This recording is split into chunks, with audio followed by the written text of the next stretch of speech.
Olá, bem-vindos ao Fala Inovação, um projeto da Agência USP de Inovação, a USPIN, que procura difundir, popularizar, contribuir para o debate sobre inovação e empreendedorismo e nas relações entre as universidades e as organizações e todos os agentes envolvidos nos ecossistemas de inovação do Brasil.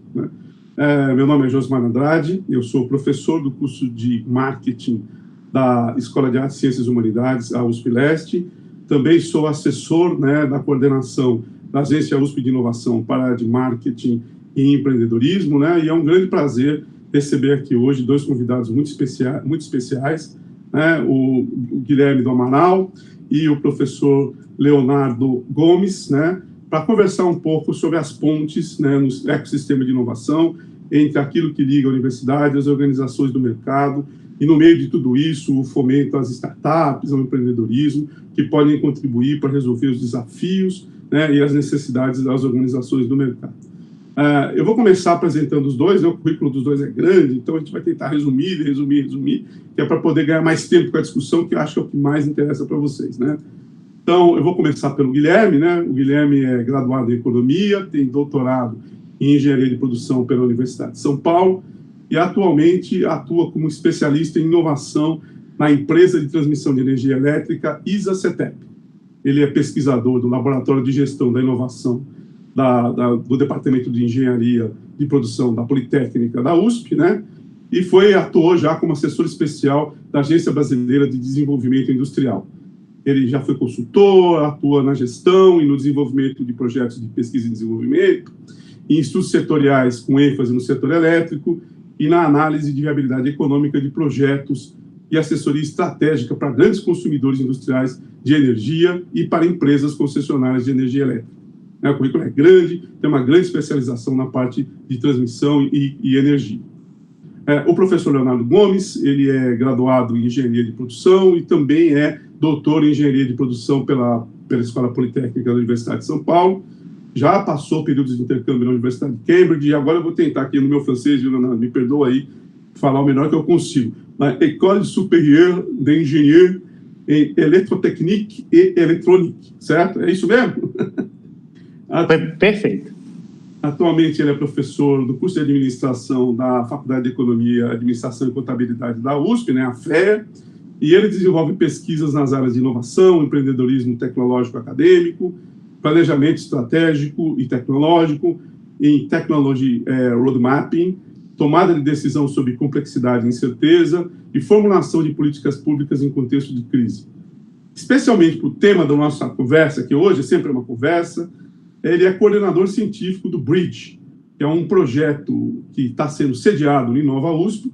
Para quem não conhece o Nova USP, ele é o espaço de inovação da USP, é o lugar onde acontece a inovação e os projetos de ponta da universidade. E esse projeto de pesquisa e desenvolvimento, ele é financiado pela ISA-CETEP em um convênio entre a universidade e a empresa. Então, para começar o nosso papo, para que as pessoas conheçam melhor, se situem melhor, eu vou começar pelo Guilherme e pedir para ele nos apresentar a ISA-CETEP, que é um gigante da área de transmissão de energia no Brasil, mas que nem todo mundo conhece em detalhes. Legal, obrigado, professor Josmar. Obrigado, Leonardo, aí, por mais uma vez participar comigo nesse webinar para a gente contar um pouco da nossa experiência nesta relação universidade-empresa com startups, para geração de valor. A ISA-CETEP, Josmar, é uma empresa de transmissão de energia elétrica, é a maior empresa de transmissão de energia elétrica do Brasil, a maior empresa privada, depois do conglomerado do Grupo Eletrobras. Nós temos aproximadamente 20 mil quilômetros de linhas de transmissão pelo Brasil. Somos uma empresa colombiana, de matriz colombiana, uma multilatina, está presente além do Brasil e da Colômbia, naturalmente, no Peru, no Chile, na Bolívia, com seus negócios de transmissão de energia elétrica, mas também com outras unidades de negócio em outros países da América Latina, como Argentina, Costa Rica, Panamá. O que é transmissão de energia elétrica? As pessoas não conhecem muito a nossa atividade, nós brincamos que nós somos a infraestrutura da infraestrutura. né? O nosso papel é conectar os geradores de energia elétrica, que são aquelas grandes hidrelétricas que estão muitas vezes afastadas, muitos milhares de quilômetros do centro de consumo, às distribuidoras de energia elétrica, que são aquelas que mandam a conta de luz das nossas casas. Então, nós fazemos esse meio do caminho, né? Nós somos a estrada que pelo qual trafegam os elétrons que vêm atender as nossas casas, nossas indústrias. Então, nós administramos toda essa rede, como eu falei, uma rede de 20 mil quilômetros de linhas de transmissão e subestações e ativos que fazem esta gestão da rede elétrica para garantir o atendimento e o equilíbrio entre a oferta de energia elétrica lá nos geradores e a demanda de energia elétrica nos consumidores que estão espalhados por todo o Brasil. Então é isso que a ISA-CETEP faz. Agora eu vou perguntar para o Leonardo para explicar um pouquinho melhor para a gente aquilo que eu apresentei aqui na introdução, que é o Projeto Bridge. O nome é bem legal, né? Mas ele também é uma sigla, né, Leonardo? Eu queria que você contasse para a gente o que é o Projeto Bridge. Primeiramente, obrigado, Josmar, pelo convite, à Agência USP de Inovação. Eu agradeço também aqui ter a oportunidade de conversar mais uma vez com o Guilherme Amaral. É sempre uma honra estar nessas discussões sobre inovação. O Projeto Bridge significa Building Radical Innovation e Disruption for Global Ecosystem. O que significa essa sigla, né? Basicamente, é um convênio entre a Universidade de São Paulo e a ISA-CETEP para desenvolver uma nova geração de ferramentas, metodologias para a gestão da inovação quando ela ocorre coletivamente, envolvendo universidades, startups e grandes empresas.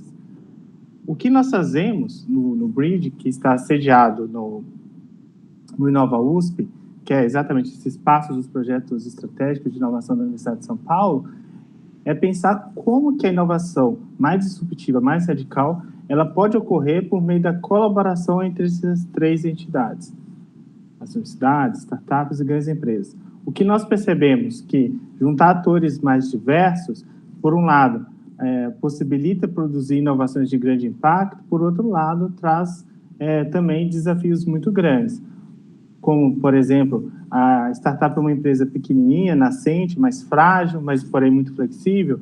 Como que elas se relacionam e tem uma velocidade de ação suficientemente compatível com a grande empresa, que tem estrutura, tem recursos, mas, às vezes, é um pouco mais lento, e a universidade, que está muitas vezes focado em desenvolver pesquisas, avançar a fronteira do conhecimento, mas ainda precisa trabalhar uma questão de como transformar esse conhecimento em produtos e serviços. Então, o Bridge trabalha nas diferenças para pensar de como articulá-las para desenvolver uma nova geração de metodologias para a criação e desenvolvimento de inovações.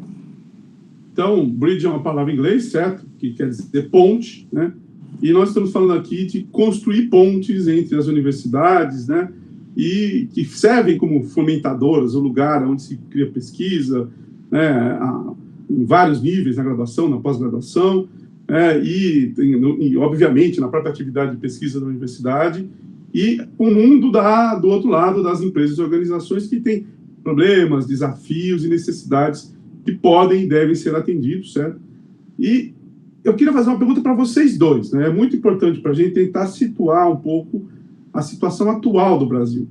Na opinião de vocês, como é que está o estado atual de construção dessas pontes entre a universidade e o mundo das organizações? Vamos começar pelo Guilherme, depois o Leonardo engata a resposta dele. Tá. Olha, Josmar, eu acho assim, o Brasil, nós estamos, não só o Brasil, mas acho que com o Brasil, com as suas especificidades, né, nós estamos ganhando maturidade nesta relação. E o que isso quer dizer, né? Então, nós estamos num momento que no mundo das startups seria um momento de scale-up, assim, né? Onde a gente está aprendendo a fazer e começando a fazer com maior cadência, com maior dinamismo. Acho que a relação universidade-empresa é super antiga, né? Nós temos aí exemplos históricos de grandes indústrias que surgiram de uma relação muito proveitosa, muito fortuita entre universidade e empresa, grandes inovações e grandes tecnologias que colocam o Brasil aí no mapa da indústria mundial. Mas essas relações, na realidade, elas mudam com o tempo, né? E elas se aceleraram muito a partir aí da emergência das últimas revoluções tecnológicas, da quarta revolução industrial que a gente está passando, com a emergência de novos atores, que são as startups, e ela aumentou em intensidade, em volume, em grande medida, na complexidade da gestão dessas relações. Então, a gente está aprendendo isso.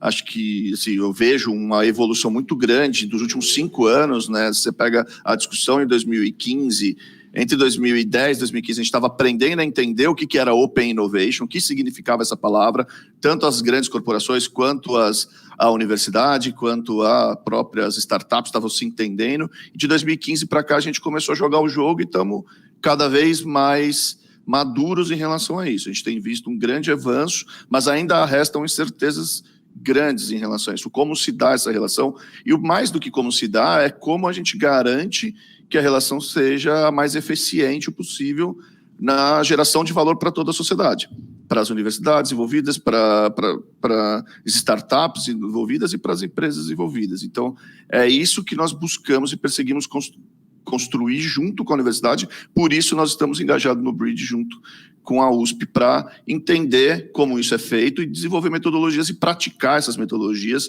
em nossas relações com o ecossistema.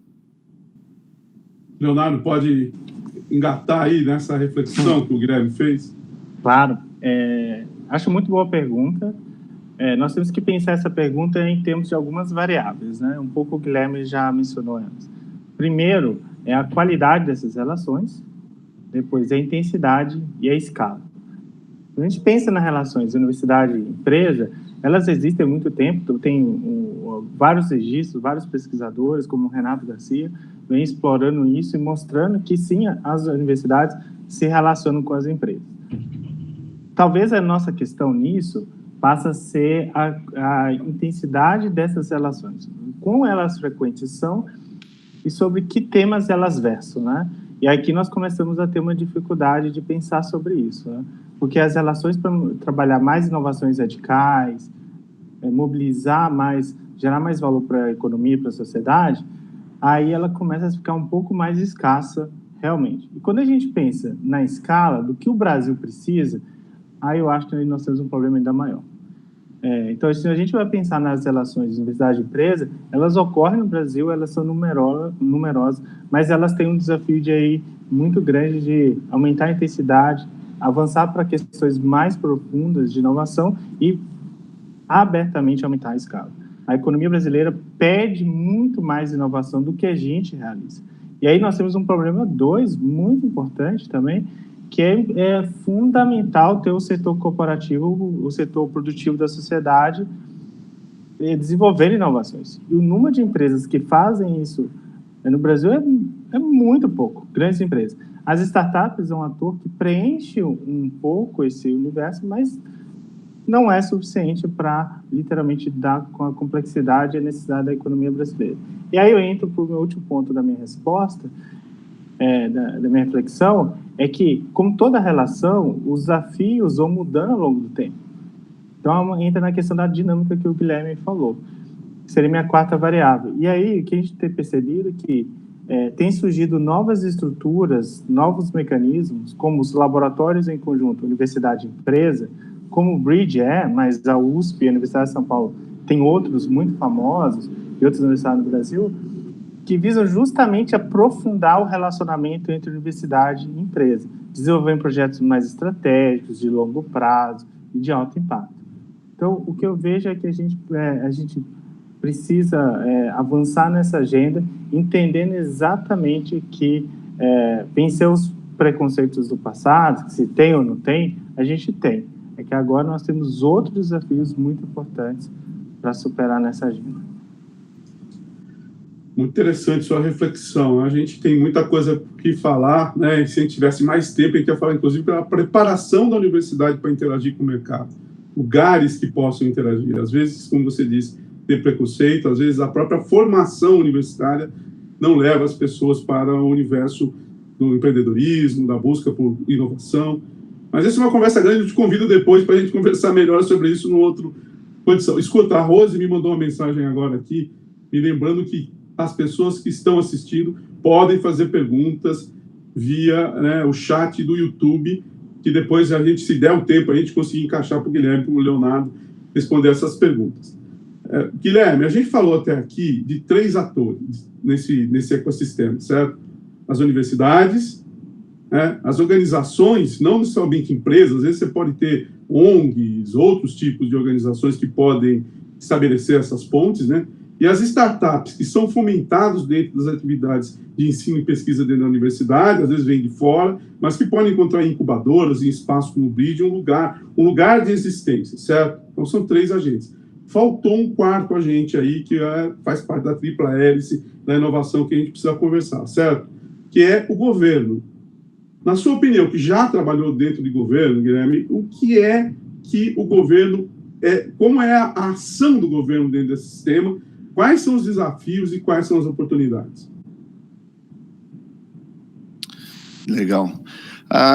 Bem, o papel do governo ele é fundamental em qualquer ecossistema de inovação, né? Inovação é uma atividade de risco e incertezas, né? E o governo, na sua atuação mais fundamental, é ajudar e impulsionar um investimento nesta atividade de risco, que muitas vezes, por um cálculo meramente econômico, não para em pé, né? Então, assim, o governo é fundamental para financiar a atividade inovadora, fundamentalmente aquela de mais alto risco, né? Então, acho que é essa palavrinha que tem que colocar, né? O governo, independente da sua estrutura, no mundo inteiro, ele contribui com o processo inovativo, atuando como grande mobilizador de recursos de capital de risco para determinadas atividades, sejam riscos porque o ambiente de mercado ainda não está consolidado, né? Novas tecnologias que a gente ainda não sabe onde vai estar,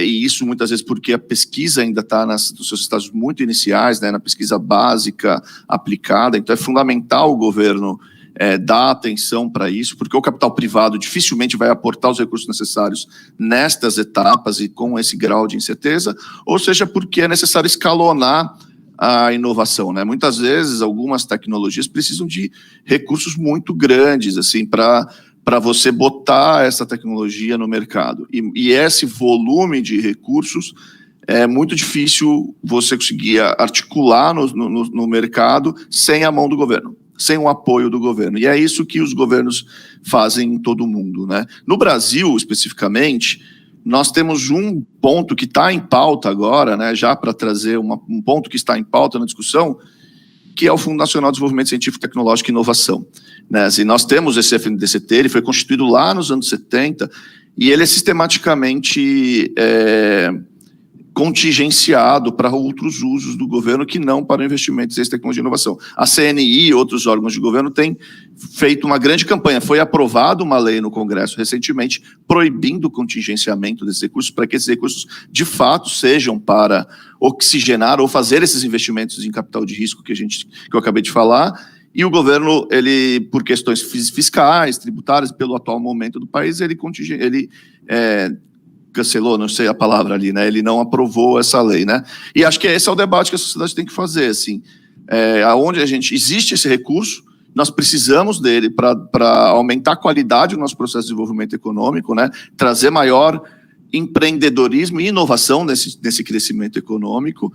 As empresas têm feito o seu papel, as universidades têm feito o seu papel e o governo precisa fazer o dele. Inclusive, eu digo FNDCT porque nós, empresas concessionárias do setor de energia elétrica e de outros setores que também são regulados, nós temos uma obrigação legal de investir uma parcela da nossa receita em inovação, e essa parcela, uma parte nós depositamos e enviamos ao FNDCT para que ele seja revertido em projetos de inovação, novamente, mais alto risco, novas pesquisa básica, pesquisa aplicada, que requer a intervenção ali e o apoio do governo do Estado para fazer isso. Nós temos que ter vários setores participando do jogo da inovação. Isso implica que a universidade também tem que se preparar nos seus vários e diversos departamentos para o jogo da inovação. A gente costuma achar que isso é um jogo apenas das escolas de engenharia, ciências da vida, mas hoje, quando a gente vai lá fora, a gente se depara com as áreas de humanas, línguas, ciências sociais, trabalhando em inovação junto com as empresas, com as corporações e as startups. Então, a inovação vai sempre pedir diversidade, competência de vários atores. Quando a gente pensa em ecossistemas significa vários atores muito preparados que, combinados, produzem inovações que, isoladamente, eles não são capazes. Então, eu penso que esse talvez é o nosso caminho. A gente espalhar a inovação no Brasil inteiro, espalhar nas universidades, espalhar nas grandes empresas, nas médias, nas pequenas e nas startups, para justamente que a inovação seja o nosso modelo de transformação social e crescimento. Muito legal. A gente podia passar a tarde falando sobre isso, mas a gente tem pouco tempo, certo? Então eu vou fazer uma pergunta final aqui para o Guilherme e depois tem algumas perguntinhas que chegaram aqui via o canal do YouTube. Guilherme, você pode apontar para a gente um exemplo prático? A gente está falando muito conceito, no plano conceitual. Vamos para o mundo da prática. Você tem um caso, 2 casos que você possa contar para a gente que é bem sucedido para essa questão de como funciona o ecossistema em operação, universidade, empresa, startup? Sim. Nós temos alguns casos, assim, a ISA Setup faz Open Innovation faz muito tempo, né, assim, nós nos apoiamos nesta relação com universidades, startup, com fornecedores, que são muitas vezes grandes empresas como Siemens, ABB, para desenvolver inovações e aplicarem os nossos processos produtivos. E, em geral, esses processos, alguns bem-sucedidos, outros não tão bem-sucedidos, sempre se baseiam em 2 grandes atores, porque tem mais ou menos essa lógica do projeto e da tríplice hélice, com exceção do governo, né? A gente sempre tem uma empresa, startup de preferência, por estar na natureza do nosso processo, que vai desenvolver um modelo de negócio, que vai inovar no modelo de negócio, que vai absorver o conhecimento gerado na academia e transformar isso em produto para entregar para nós em nosso processo produtivo. E a gente entende que esta maneira de trabalhar, sempre contando com uma universidade que vai gerar o conhecimento, gerar os aspectos mais tecnológicos, uma startup ou uma empresa que vai absorver esse conhecimento, empacotar esse produto, e nós, como uma empresa âncora, puxando esse processo para aplicação em nossos processos ou para ofertar conjuntamente no mercado esses produtos, é a maneira que a gente aprendeu que tem funcionado mais. É uma relação que não é necessariamente simples, não é fácil, os propósitos, os valores e os objetivos são diferentes em cada um desses elos, e alinhar tudo isso é a coisa que a gente está aprendendo junto com o projeto Bridge para garantir a relação. Um caso de sucesso que nós tivemos, por exemplo, né, é desenvolvimento de sistemas Nós temos um sistema que a gente chama de GISA, que é um sistema de gestão. Como eu falei, nós temos 20 mil quilômetros de linha de transmissão. Então, um sistema de gestão dessas 20 mil quilômetros de linha, usando imagens de satélite para monitorar o que acontece nesses 20 mil quilômetros, na parte de vegetação ambiental embaixo das linhas, né? E nós desenvolvemos com a Exalc, uma universidade, junto com a UFSCar, algoritmos que pegam imagens de satélite, identificam a mudança do ambiente, geram indicadores, geram tipologias de possíveis ocorrências nas nossas faixas e criam um alarme, e isso tudo foi integrado por uma empresa multinacional que atua aqui no Brasil, que é a Esri, que é a dona de uma plataforma de georreferenciamento que chama ArcGIS, né, que é um concorrente ao Google Earth, uma coisa mais industrial do Google Earth, que todo mundo conhece. E isso, então, hoje a gente tem um sistema otimizado que gera resultados e que a empresa tem aplicado. E por que isso é bem sucedido? Né? Nós fomos capazes de alinhar os interesses. A universidade tinha um interesse acadêmico em gerar esse conhecimento, né, e gerar esses algoritmos de change detection, que chama, essas tipologias, esses alarmes com um algoritmo ali super complexo. Isso gerou doutorado nessas universidades. A empresa tem esse interesse de gerar esse produto para comercializar, e nós implementar isso e otimizar os nossos processos. Então, a gente fez isso, esse processo está em implantação agora dentro da nossa empresa, e é um caso de sucesso que a gente conseguiu alinhar esses 3 objetivos. Para mim, esse é o mais importante, né? É ser capaz de fazer esse soma-soma, né? Todo mundo ganha no processo, alinhando os objetivos e as especificidades de cada um dos atores.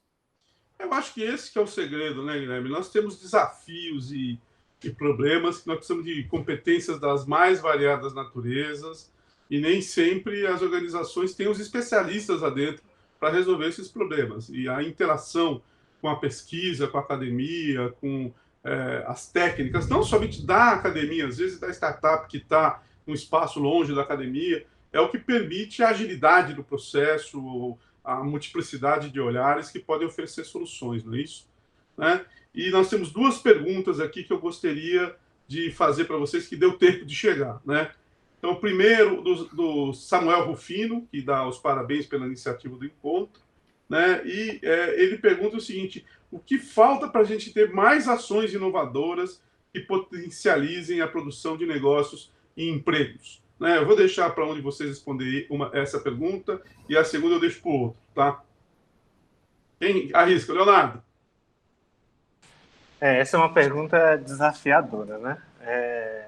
Eu acho assim, que quando a gente pensa em modelo de inovação, é um modelo de inclusão. Por quê? Porque a inovação precisa de muita gente no jogo, capaz, competente, bem formado, para levar suas ideias à frente, transformar em produtos e serviços, empreender, seja dentro ou fora da empresa, da universidade, para fazer isso. E hoje, pensando como sociedade, nós temos ainda um grupo reduzido, muito reduzido, de pessoas que estão participando realmente do processo de inovação. Eu acho que quando a gente fala que isso está relacionado à educação, que a educação é a chave e a raiz, a transformação, o mecanismo, o catalisador, não é à toa. Sem ter a educação disseminada, massificada, incorporada, de altíssima qualidade no país, nós não vamos conseguir jogar esse jogo.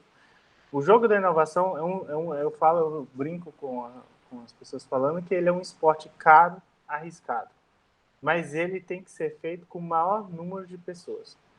Não adianta a gente ter 300, 400 ou 1.000 empresas que realmente inovam no Brasil, grandes empresas, e nós temos um universo de 90 milhões de outras organizações corporativas privadas que não inovam, que é mais ou menos o que nós temos realmente no final do dia no Brasil. E não adianta nós termos uma defasagem do sistema educacional brasileiro que metade dos estudantes evadem do ensino médio. Então, se a gente não encarar a inovação como um processo de transformação social, de inclusão, de vencer os nossos velhos preconceitos sobre esse tema, nós jamais vamos tornar realmente uma sociedade de ponta que inova. Nós temos exceções importantes. A gente vê nessa crise do coronavírus que temos o investimento no Butantan, na Fiocruz, que são organizações públicas brasileiras que estão lidando com a inovação, com o desenvolvimento de vacinas, com a aplicação, com a produção. Mas quando a gente pensa na realidade do Brasil, nas suas necessidades, sempre fica aquela sensação de que são muito poucos atores. A questão da escala, da qualidade, da intensidade e da dinâmica são fatores que a gente precisa levar isso à frente. Guilherme, para você, a última pergunta, que vem do Guilherme Santos, né, um xará seu aqui, do Instituto de Química, e a pergunta dele é a seguinte: como um empreendimento de base científica tem potencial para se tornar um unicórnio no Brasil e, ao mesmo tempo, se tornar durável, sustentável, ou seja, não ser criado e simplesmente vendido? Acho que a primeira coisa é alinhar as expectativas e ter uma visão. Todo empreendimento nasce de uma visão, né? E se sua visão é ser unicórnio, você já está fadado ao fracasso. Acho que tem que ter uma visão que esteja sob seu controle, né? Então, qual que é a sua visão? O que você quer levar para o mercado? E qual que é esse mercado? Eu acho que essa é um aspecto da educação empreendedora que a gente precisa desenvolver mais, né? Tanto nas empresas, quanto nas startups, quanto na universidade, né? Trabalhar em torno do propósito, da visão, do objetivo, né? Onde eu vou gerar valor.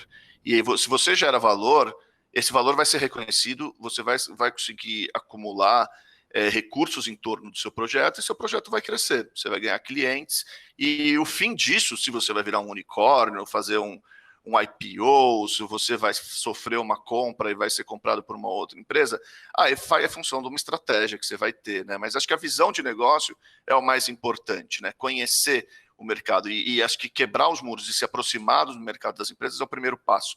E o mesmo as empresas, né? Quebrar os muros é se aproximar do ecossistema, conhecer as universidades, conhecer as startups e para conseguir alinhar, fazer esse alinhamento das expectativas, mesmo e ter propósitos comuns, né? Entender o que eu vou vender, se o que eu vou vender faz sentido. Então, ser base científica ou não, eu entendo que aí tem a questão do risco, né, que eu te falei. A gente tem um ambiente ainda de mercado que investe pouco em capital de risco, né, e ainda mais com essa natureza no qual as incertezas tecnológicas são muito altas, porque muitas vezes elas requerem complementariedades que não existem no Brasil. Mas aí é uma questão de estudo e de desenvolvimento de negócio. Eu entendo que o que é necessário para o empreendedor de base tecnológica no Brasil é ter clara a sua visão, ter claro o seu objetivo, o seu modelo de negócio, o que ele vai perseguir e como ele vai perseguir isso articulando os atores em torno. Isso que é empreender, né? É articular recursos em torno da sua visão e conseguir com que outros financiem aquilo que parece ser um sonho só para você. Espero que o Guilherme fique satisfeito com a resposta do Guilherme. Gente, eu queria agradecer muito a vocês pelo tempo que vocês dedicaram a conversar com a nossa audiência. Muitíssimo obrigado, né? E gostaria de lembrar aqueles que nos assistem que o Fala Inovação é uma série de episódios, de webinários, de encontros entre pessoas para promover, difundir, esclarecer, educar sobre os temas da propriedade intelectual, da transferência de tecnologia, do empreendedorismo e da inovação, certo? Na tela vai aparecer as nossas redes sociais, para quem quiser, inscrevam-se nos canais, certo? Sigam a gente, nossa fanpage no Facebook, no Instagram, no LinkedIn, no Twitter, para que os próximos episódios. O próximo episódio vai ser sobre canabidiol, tá? O impacto da pesquisa sobre canabidiol, um tema muito polêmico, muito interessante e muito relevante para a inovação no Brasil hoje em dia, certo? Muito obrigado ao Leonardo Gomes, muito obrigado ao Guilherme Amaral e sucesso no Bridge, nessa iniciativa que une a universidade e a ISA CETEP. Até logo, muito obrigado.